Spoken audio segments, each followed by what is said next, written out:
I was looking at an article, Danny, on USA Today about a player that could get traded from every team. Now, there's the usual suspects on here. You know, everybody's been talking about Trae Young. Obviously, Jonathan Kuminga's relationship in Golden State is not a great thing. Hasn't been for a while. Him and Steve Kerr clearly don't like each other. I'm looking at this. You know, hey, there's a guy on Boston who's available named Anthony Simons. I've already been down that path. Mm-hmm. It's not. I don't necessarily want to have the convo with you, Danny, of should the Blazers trade for somebody? Because I think if you're trying to get better, especially if you have some injury concerns and some lack of depth concerns, that you should definitely be looking at avenues to try to enhance your team. My issue is like, who's available that you really want? It's going to be weird to see what the trade market ends up shaking out as. And the first domino to fall league-wide is going to be Trae Young, but it appears like the Hawks maybe try to hold on a little bit longer and not be the first team to do something. And why?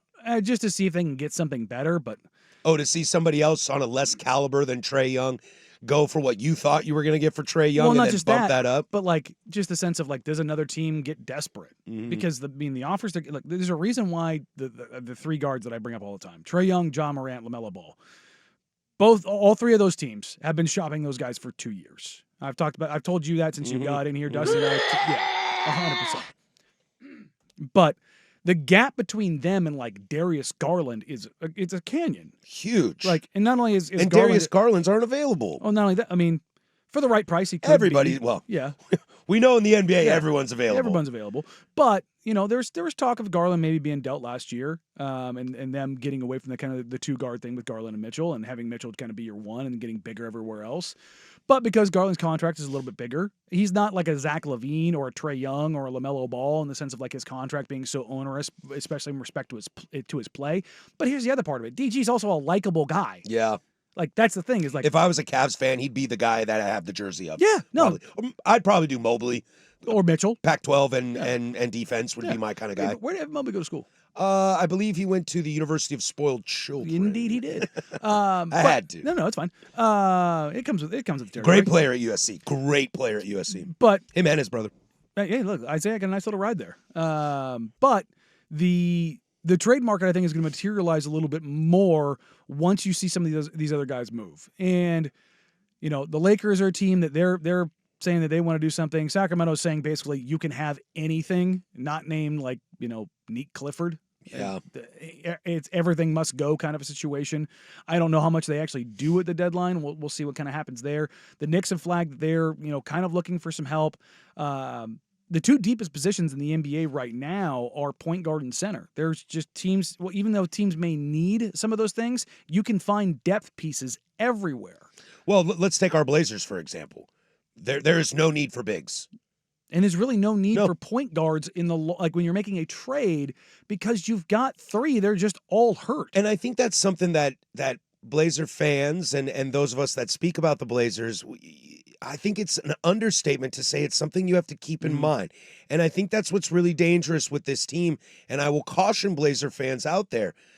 I know that Rob Williams and Jeremy Grant and even Drew Holiday to an extent feel like these pieces that are great dangle pieces to trade. But don't live in the Jerry DiPoto world of making trades just to make trades. You see this, we don't talk fantasy on this program about any sport really, but I've seen so many fantasy managers. I've got one in a long-term keeper league in baseball who loves to make trades. Yeah. It spices up the joint. It's entertaining. More fun. And in a fantasy world, that stuff's really, really exciting. The problem is, be careful of doing it for the sake of doing it. Like I said. Which this organization with Joe Cronin and his staff have not done. I thought you nailed it right on the head yesterday about Jeremy Grant. Jeremy Grant is a fantastic trade piece if you want to move him. There are a bunch of teams, contenders out there. I think the Lakers would be interested. I think the Bucks would be interested. I think there's a lot of teams out there that would be interested in Jeremy Grant's services. But what are you getting back? And his contract isn't that terrible for the team. You might not like it from his output versus his dollar, but in the grand scheme of the team, it's not a bad deal. I put up a tweet yesterday or day before talking about Kuminga and Trae Young and how the Blazers are linked to them through the media, and I don't believe any last bit of that. What does Kuminga give the Blazers that they don't really have. Hey, do the right Blazers now. need a guy who doesn't shoot and doesn't he has the tool, has potentially has the tools, but doesn't actually do the things? No, I have the real version of that, and that is Tumani Kamara. Yeah. I don't need to shoot all the time because he's got other jobs and executes them at a very, very high level. If I can get my laptop to load up here. I have Donovan Clingan, who do I want more from the offensive side of Donovan? Yes, I do. But right now, I'm focused on you banging the glass for rebounds and playing a little post defense when you need to. We talked about him against Nurk the other night. I don't need a guy that can't score. So here's the thing about Kuminga. His effective field goal percentage over the last 2 years is in the 21st and 13th percentile. Before that, it was 69th, 78th, and 45th. He is a rim finisher, and everywhere else, I mean everywhere else, it's basically a tire fire. Mid-range, he has been the 28th, 54th, 46th, 25th, and 37th percentile. Three-point percentage, he's been in the 32nd, 65th, 28th, 30th, 42nd. So that's his shooting accuracy. But the problem is you go to his shooting frequency, he's a guy that has been like the 80th plus percentile in mid-range and, around the 60th, 70th percentile at the rim. And he also doesn't take threes. Mm-hmm. So he doesn't take and make threes. He takes a bunch of mid-range shots that he's not good at. And he's not a guy that lives at the rim when he's actually a plus rim finisher. So that's just the offensive side of things. When you look at his rebounding, or his defensive side of the ball, he's not a guy who gets blocks. He's not a guy who gets steals. He fouls too much. He's not a great rebounder. Wait a sec. You don't steal, block, rebound, and you foul too much? Do I need to say this again? What would you say you do here? Yeah, again, so this year his offensive rebound rate and defensive rebound rates are both career highs, basically, but it's because his minutes have been limited.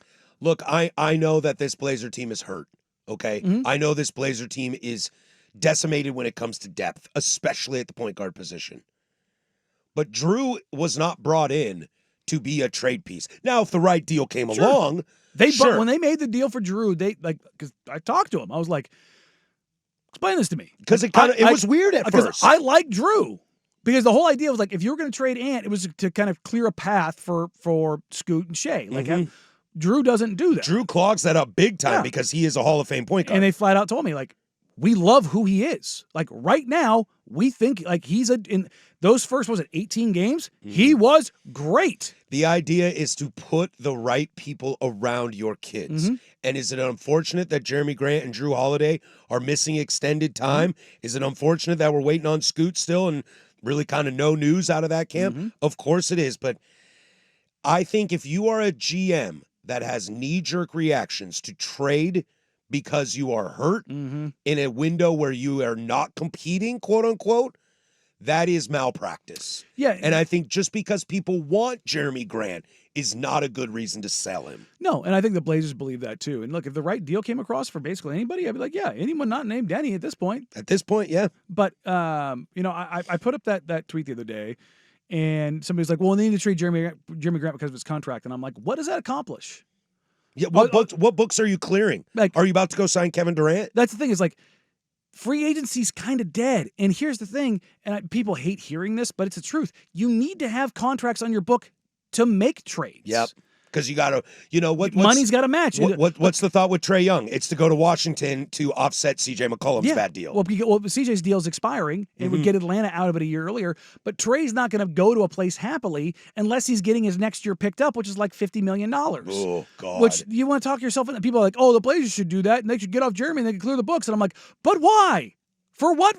What is the purpose? If you give me an actual purpose, we can talk about it. But having clean books isn't this thing, and it hasn't been this thing for a long time. Because number one, you're the Blazers. You don't sign free agents. Number two, it's Kevin Love I can't remember which pod he went on the other day, was like, we've got to talk about these aprons. These aprons are screwing teams over. This, yeah. And he's like, you're telling me the Oklahoma City Thunder aren't going to be able to keep players because of these aprons? And he goes, and we know why it is, and we know who did it. And he's basically going, hey, Christian James McCollum, you did this. Yeah. You hosed us in the collective bargaining and running the players union and all that stuff. It's like, great, you guys can all smoke weed now and not get tested for it, but also at the same time, these contracts and the structures of them and how teams can keep guys together and actually pay guys at the same time is so onerous that you just can't do it. I tried, Jennifer. Yeah. There you go. We'll get out on this. I don't mind going a little long on this. We'll get out on this though.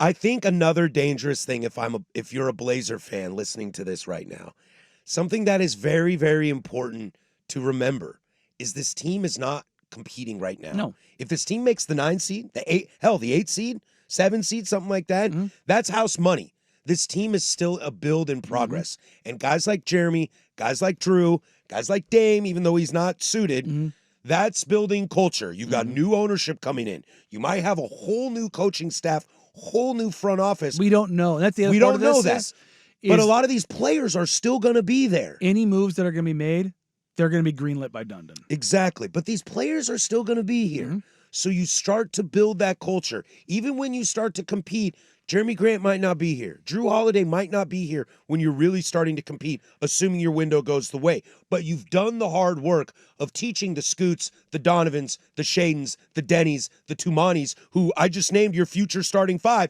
in theory, how to be true NBA players and contributors. I'm not against the Blazers making moves coming up to the trade deadline. What I am against is them making moves to try to make a push for like the 8th seed in the West this year. But if at you're what going to make a cost? move, have it be looking more forward into the future for next year and the year after that. But I don't want it to just be some little piece to try to be like, oh, we're currently 10th. Let's try to get the 8th seed. Sure. That does nothing. Does nothing for me too.